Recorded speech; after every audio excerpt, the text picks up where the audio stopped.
Good day, everyone. I am Favelin R. Ecot of Group 5. We are tasked to present and discuss about the documentary stamp taxes, Module 2, Lesson 4.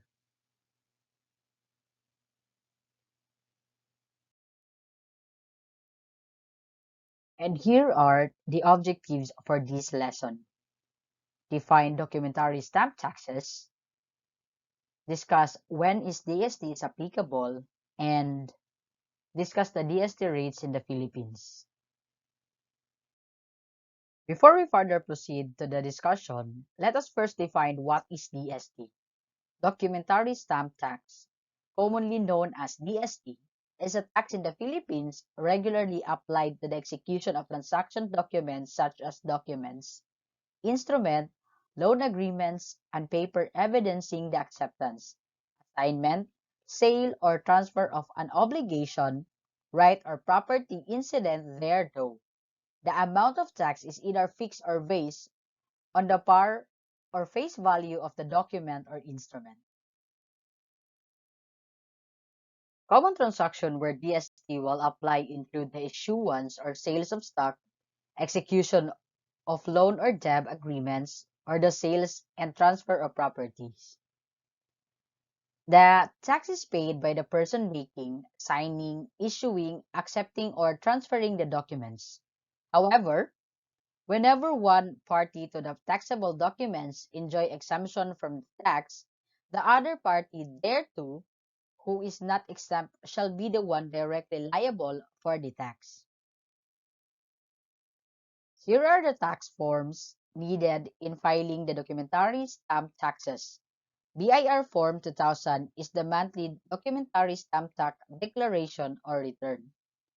BIR Form 2000 should be filed by the person making, signing, issuing, accepting, or transferring the following transaction types: documents, instrument, loan agreements, and papers, acceptances, assignments, sales and conveyances of an obligation, right or property.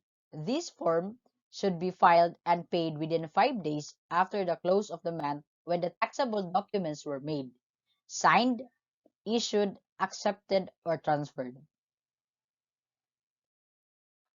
The other form is the BIR Form 2000 OT. It is also known as the Monthly Documentary Stamp Tax Declaration Return for one-time transaction. In layman's term, it is a stamp that certifies that an agreement is taxable. The amount of tax can be fixed or else based on the face value of the document or instrument. The difference between Form 2000 and Form 2000 OT is that BIR Form 2000 OT is only meant for one-time transaction.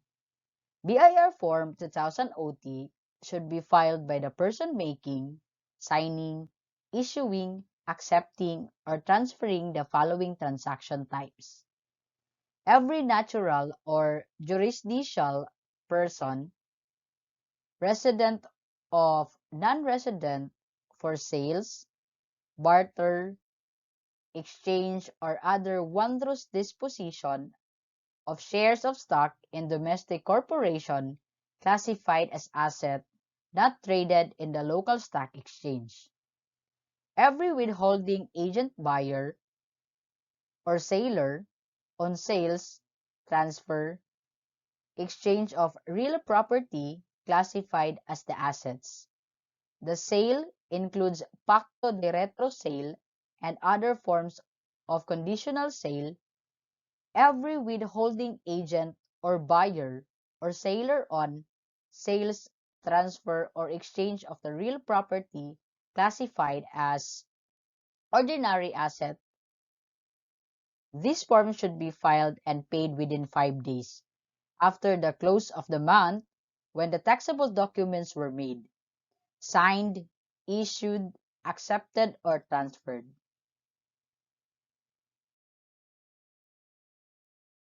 So, when is DST is applicable? DST is applicable upon the execution of a wide range of transaction documents. The original source for the applicability of DST to transaction document was specified under Title 7 of the National Internal Revenue Code of 1997, otherwise known as the Tax Code of the Philippines.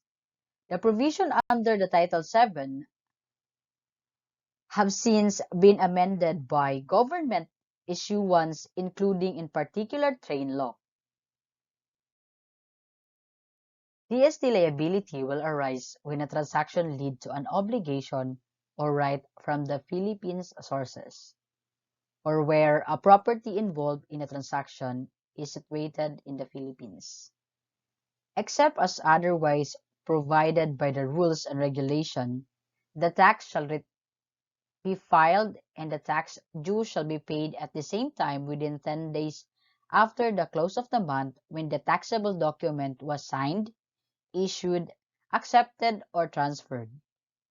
In lieu of the foregoing, the tax may be paid either through purchase of DST stamp and actual affectures or by imprinting secured stamp on the taxable document through the web-based electronic documentary tax, stamp tax, or EDST system. Failure to stamp a taxable document shall not invalidate the same.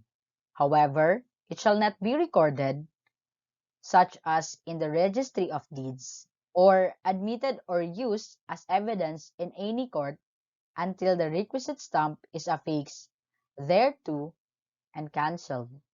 Furthermore, no notary or other officers authorized to administer oaths shall add his jurat to acknowledgment to the documentary or document unless the property documentary stamp tax is affixed thereto and cancelled.